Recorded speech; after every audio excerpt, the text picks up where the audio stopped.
Pinguim, hoje é um dia especial. Praticamente 6 anos depois do Ubuntu 16.04 LTS lançar aquela que seria a última versão estável do Ubuntu com a interface Unity, nós temos um novo lançamento que traz oficialmente essa interface para o ecossistema da Canonical de novo. Para você que não mexia muito com Linux ainda naquela época, Unity era o nome da interface gráfica antiga do Ubuntu. Ela tinha várias características bem interessantes, como a barra na lateral esquerda ali vertical, e também com controles nas janelas do lado esquerdo, além dos menus globais, bem na pegada do macOS. Entre 2016 e 2017, o Ubuntu decidiu abandonar o Unity como ambiente gráfico padrão e migrar para o GNOME, que é o ambiente que nós temos até hoje. O motivo do Ubuntu ter aquela barrinha do lado esquerdo lá verticalmente na interface, mesmo usando o GNOME, é justamente para manter a identidade visual que se criou com o Unity. Foi uma coisa que realmente marcou o Ubuntu e a computação de certa forma, a ponto da gente ver esse layout já associar com o sistema da Canonical, né? Em 2020, um novo projeto apareceu tentando trazer o Unity de volta à existência, o Ubuntu Unity Remix, criado pelo jovem indiano Rudra Saraswat. Há cerca de 9 meses eu fiz um vídeo aqui no canal contando um pouco mais sobre as minhas impressões desse projeto. No vídeo eu expliquei o meu ponto de vista e preocupação de se colocar um sistema operacional, o sistema que controla o seu PC, nas mãos de um único desenvolvedor tão jovem. Se eu não me engano, na época eu mencionei que ele tinha 14 ou 15 anos. Não bastasse isso, o Unity era e ainda é, para ser justo, uma pilha de software legado que requer muita atenção para funcionar corretamente e de forma segura.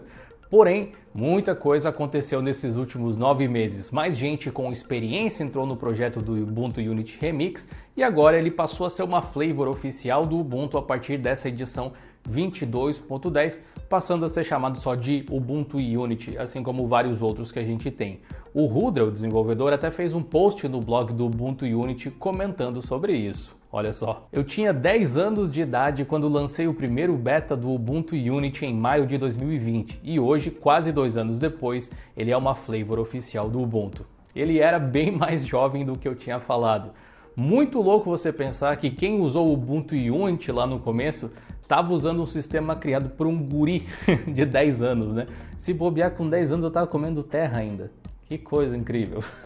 Esse Rudra parece ser realmente um prodígio ainda maior do que já parecia, não é verdade? Mas assim como eu disse lá no meu vídeo de 9 meses atrás, que ele sirva de inspiração aí para os jovens e para os adultos também, mas a gente lembre que ele ainda é jovem e não colocar de repente tanto peso em cima do trabalho que ele está fazendo.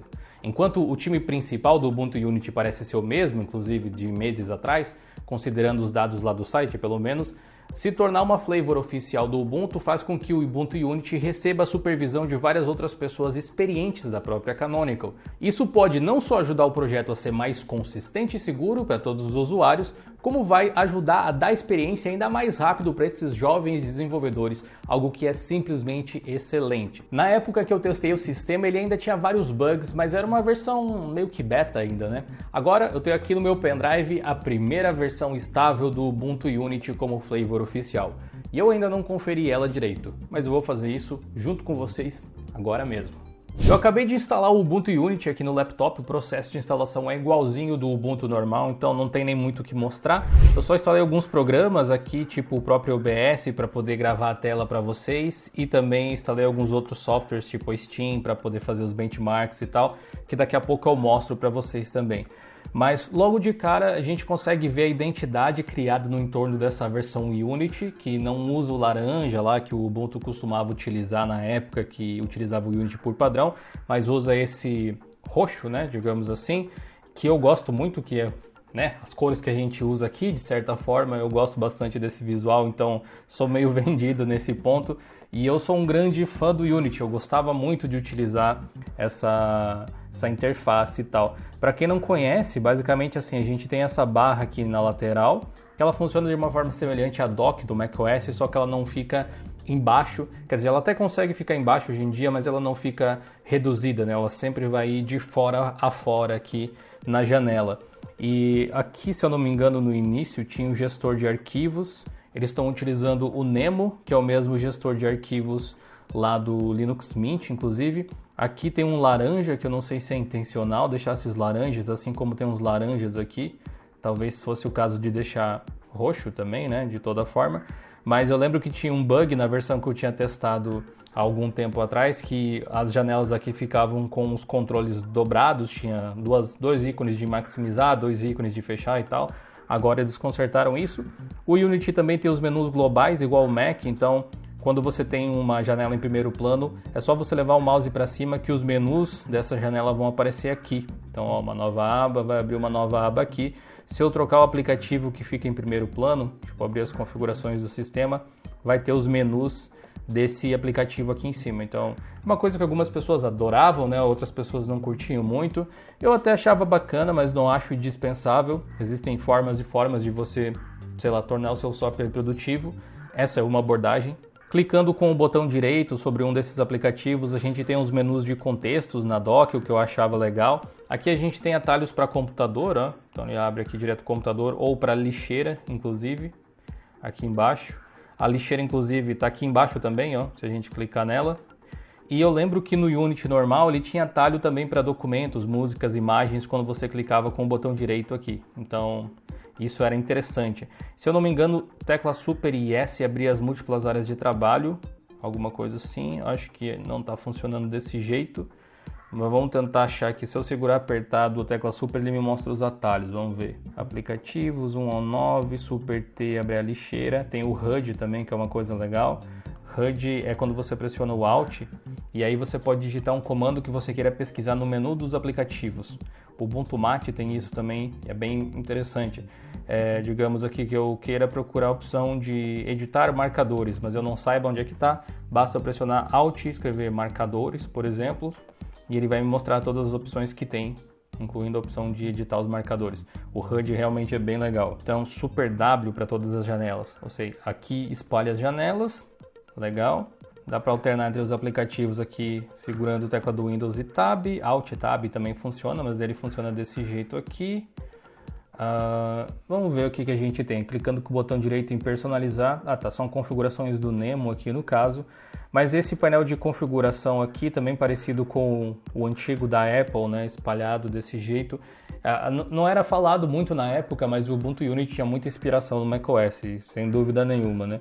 Esse aqui é uma coisa que eu percebi. Além dos wallpapers e tal, que eu em geral gostei. Tem alguns aqui bem diferentes, ó, estilizados e tal, para um Dark Mode, digamos. Inclusive eu estou no modo Dark, né? Vocês devem ter reparado. O Yaro Dark, tem o Yaro Claro também, que é o tema padrão do Ubuntu hoje em dia, além de algumas versões com cores diferentes e tal, tipo o padrão do Yaro é aquele laranja, então se você gostava mais do Ubuntu assim, talvez você vai, sei lá, curtir, quem sabe voltar a utilizar o Ubuntu dessa forma. Lembra muito o Ubuntu normal. Pelo que eu estou percebendo aqui, tem todo aquele Yaro Colors para você botar tudo que é cor praticamente. Além disso, vamos ver aqui o que a gente tem em comportamento. A gente pode alternar algumas coisas que só foram aparecer bem depois no Unity, tipo os menus globais que eu tinha mostrado. Dá pra gente mostrar ele na barra de título sempre e tal. É uma opção que tinha. E também a visibilidade dos menus, se eles vão ficar sempre aparecendo ou se só aparecem quando você leva o mouse. Aqui, isso aqui não estava habilitado, os espaços de trabalho. Aí você clica aqui e faz funcionar. Então a Super IS, a minha memória tá boa, Super IS ainda faz funcionar, mas a gente tem que habilitar aqui. E eu gostava dessa divisão assim, porque eu não sei, achava prático trocar de uma área de trabalho para outra, intuitivo, funcionava bem. Uma coisa nova que eles adicionaram aqui, que não estava na vez que eu testei da última vez o Ubuntu Unity, é esse íconezinho aqui, que seria para trocar o tema. Isso aqui é meio gambiarra, tipo, eu entendo a intenção, mas não sei se é assim que seria o ideal para você fazer uma implementação correta. Correto deveria estar lá nas configurações de tema, né, provavelmente. Aqui em aparência, alguma coisa assim. Mas enfim, aqui a gente tem um Switch Theme, ele vai trocar do Dark para o White Mode, para o Light Mode, melhor dizendo. Aí a gente pode trocar o Accent Color diretamente por aqui, aí a cor das pastinhas e tal. Purple é esse padrão aí que a gente tem. Vou trocar o Wallpaper porque eu acho que não está combinando com as cores que eu estou utilizando agora, botar um padrãozinho. Também tem a opção de ir direto para a seção de aparências aqui por ele. É um indicador que eles colocaram aqui, né? Ele também vem aqui com uma série de aplicativos interessantes, né? Para quem nunca utilizou o Unity talvez não saiba, mas ele tem esses dois modos. O menu ele pode ser pequeno assim, ou ele pode se expandir se você maximizar. E ele tem essas partes aqui embaixo que a Canonical costumava chamar de scopes ou lens, né, lentes. São formas de você visualizar o que está instalado no seu computador. Então, a Lens Home aqui mostra os seus aplicativos recentemente utilizados e arquivos e pastas recentes que você utilizou. Assim, você pode também filtrar resultados, ou só aplicativos, só arquivos e pastas e da onde eles vêm. E aí, cada lente tinha a função de expandir as funcionalidades dessa dash do Unity. Tinha algumas, por exemplo, da Amazon, que permitia que você pesquisasse diretamente produtos na Amazon, ou lesse notícias, ou assistisse vídeos no YouTube. Era bem interessante o ecossistema que estava sendo criado no entorno disso, muito em parte pela questão de se utilizar no Ubuntu Phone também, mas tudo isso foi meio que deixado de lado depois que o Unity foi descontinuado. E aqui a gente consegue ver tudo que está instalado, né? Confesso que apesar de ter essa opção aqui de filtros, uma coisa intuitiva, né, que é para você separar por categorias e tal, e ver os aplicativos disponíveis, eu sinto aquela coisa de arrastar um ícone para cima do outro, igual a gente tem no Gnome, ou nos Androids, ou tudo que é sistema operacional para criar as pastinhas. Aqui a ideia é um pouco diferente. Então, em acessibilidade a gente tem o onboard, em acessórios a gente tem esses aplicativos aqui, inclusive vem com o Stacer já pré-instalado. Já tem vídeo sobre o Stacer no canal, é um aplicativo para fazer configuração e otimização do sistema, tirando acessórios. Ciência e engenharia não aparece nada, em desenvolvimento não aparece nada, educação também não. Em escritório tem todo o LibreOffice e o visualizador de PDFs Atrial.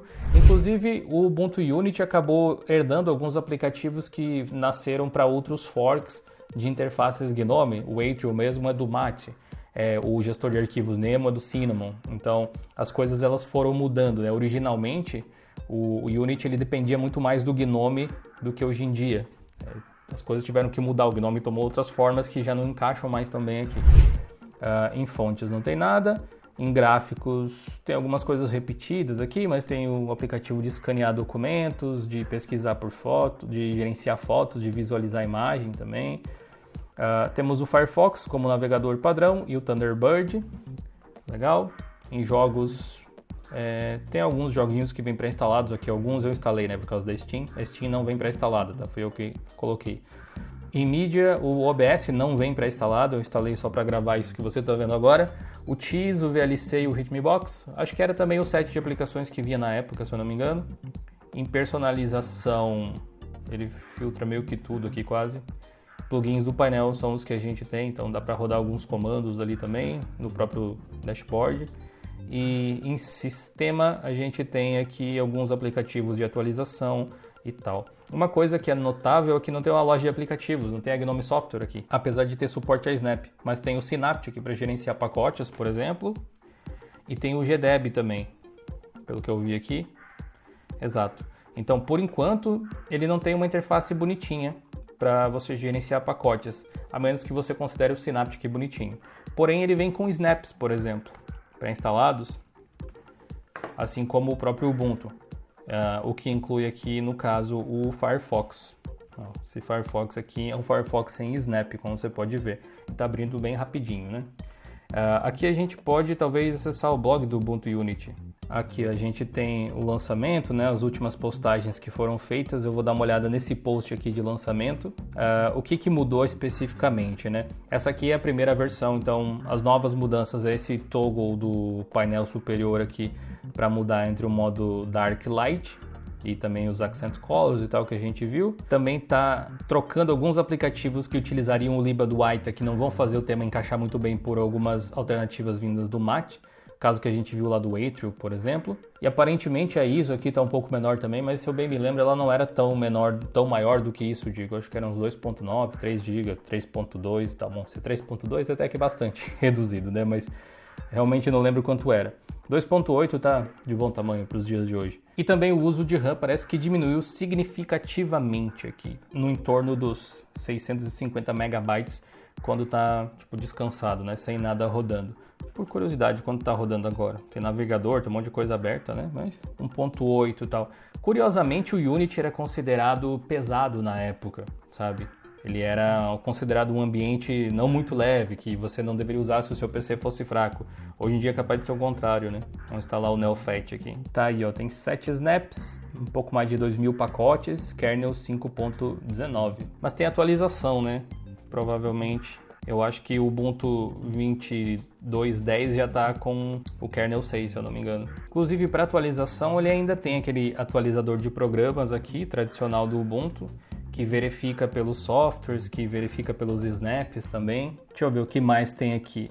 Mudanças em relação a ser uma flavor, né? Agora você vai baixar o Ubuntu Unity lá dos servidores da Canonical, tem essa parte de infraestrutura que eles provêm. Você pode instalar agora o Ubuntu Unity num Ubuntu que você tem aí normal, removendo o Gnome Shell se quiser e outros aplicativos Gnome, e aí instalando o pacote, ou metapacote nesse caso, Ubuntu-Unity-Desktop.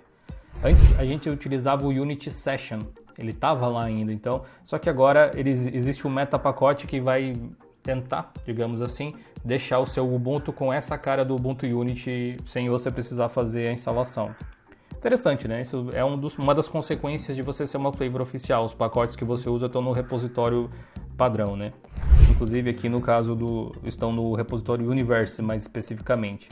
E daí não precisa mais do PPA, o que é uma coisa bem legal. Ele diz aqui que eles estão trabalhando em adicionar novas features, né, no Unity 7, como suporte para diferentes taxas de atualização no monitor, então legal também. E eles estão trocando alguns componentes antigos e aplicativos, como os indicadores aqui em cima, pelos do projeto Ayatana. Se eu não me engano, o Ayatana era utilizado pelo Elementary OS ou alguma coisa do gênero. O Elementary OS também não tem um bom suporte para indicadores hoje em dia, mas eles são úteis, né? Então, que bom que eles não vão abandonar esse tipo de coisa e tal, porque vai fazer falta, é uma coisa importante. E eles também estão trabalhando em adicionar suporte a extensões no Unity Shell, que eu imagino que sejam as lentes, né? Aqui os plugins e tal, que você teria. Isso é bacana para trazer uma daquelas funcionalidades que eu tinha mencionado de volta. Tá dizendo que eles esperam que essas mudanças aqui cheguem aí para as próximas versões e tal, e que eles também estão trabalhando ativamente para fazer o port do Unity 7 para outras distribuições Linux como o Arch Linux e o Fedora. Então, quem quiser utilizar esse Unity aqui, talvez não vá precisar utilizar o Ubuntu necessariamente, que também é legal, dá mais opção aí para as pessoas. Me parece um trabalho bem mais consistente, eu diria. Esse aqui talvez seja o Ubuntu como algumas pessoas gostariam que ele tivesse continuado, né? Claro que tem muita coisa antiga ainda, o próprio Unity aqui ainda depende do Comps, tem algumas coisas que pode ser um pouco complicado de você ter que lidar porque você está lidando com tecnologia antiga, e apesar de ser uma flavor oficial, isso não quer dizer que tem muita gente trabalhando em cima do projeto, infelizmente até. Tanto que outras flavors oficiais do Ubuntu sofrem do mesmo mal. Elas são flavors oficiais, mas não quer dizer que existe um time dedicado da Canonical para isso. Não é essa a função da Canonical nesse jogo. Eles meio que provêm a infraestrutura e fazem o controle de qualidade, mas eles não fazem o trabalho pelo líder do projeto. Mas tá bem melhor do que a última vez que eu observei aqui. Gostei. Foi nostálgico, dá aquele quentinho no coração, assim, lembrar disso aqui da época que eu estava começando no Linux também. Para fins de comparação, eu também fiz benchmarks do Ubuntu Unity 22.10. A gente pode comparar ele diretamente com o Ubuntu 22.10 da mesma forma e ver se tem alguma diferença significativa em relação ao sistema base. Os benchmarks de hoje têm o apoio dos nossos amigos do Sandbox, uma plataforma que te ajuda a ser mais produtivo com o seu e-mail utilizando inteligência artificial. Você pode saber mais no link aqui na descrição ou acessando diretamente sandbox.com/diolinux, assim você recebe $25 de crédito para testar essa ferramenta. Nosso teste com o Blender mostra que, por algum motivo, o Ubuntu Unity 22.10 acaba ficando bem na frente do Ubuntu 22.10 padrão, que usa Gnome, encostando muito mais nos melhores resultados que nós já tivemos, pelo menos na cena Monster. Essa diferença apareceu também no teste em Junk Shop e também na cena Classroom, com o Ubuntu Unity vencendo o sistema base em todos eles. Alguns não de muito, mas vencendo todos eles. No teste da Unengine Superposition, nós tivemos um resultado equivalente a isso, muito bom. São alguns dos melhores resultados já conseguidos nesses testes, inclusive. No teste com Geekbench, o Ubuntu Unity leva vantagem em single core novamente. Em multicore, o Ubuntu Unity fica na frente mais uma vez, mas o resultado de ambos não é tão positivo assim em relação à liderança que nós temos nesse teste.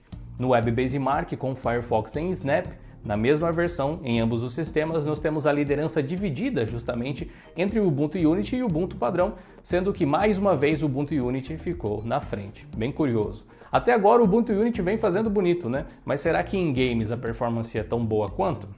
Nesse momento, a melhor performance em Counter-Strike é justamente do Ubuntu 22.10, e o Ubuntu Unity 22.10 não conseguiu chegar na mesma performance que o Ubuntu tradicional chegou, mas ainda assim é um resultado excelente com uma média acima dos 160 quadros. Em Shadow of the Tomb Raider 720p, o resultado é bem próximo, ficando ao menos acima dos 30 quadros, e em Universe Sandbox, o resultado é semelhante também, podendo ser considerado uma performance ali praticamente igual. Assim como eu já tinha mencionado naquele vídeo lá de meses atrás, eu realmente torço por projetos como esse aí do Ubuntu Unity. Talvez até torça mais pelo Rudra do que pelo próprio Ubuntu Unity, se eu parar para pensar direito. É importante reconhecer os muitos desafios também que existem no caminho de tornar o Unity um ambiente moderno novamente. Mas os desenvolvedores, agora que conseguiram se tornar uma flavor oficial, parecem ainda mais motivados do que nunca. E quem pode duvidar deles, não é mesmo? Talvez as minhas expectativas quanto ao que eu espero de um projeto de sistema operacional tenham mudado também ao longo do tempo. Mas inegavelmente, o Ubuntu Unity tem uma energia juvenil, até eu diria, muito grande para dar grandes passos por vez. Há menos de um ano o projeto era só uma remasterização. E agora ele se torna uma flavor oficial. Isso não é nada fácil. Então, confere o vídeo aqui do lado onde eu te conto melhor como esse processo de se tornar uma flavor oficial funciona. Eu te vejo lá.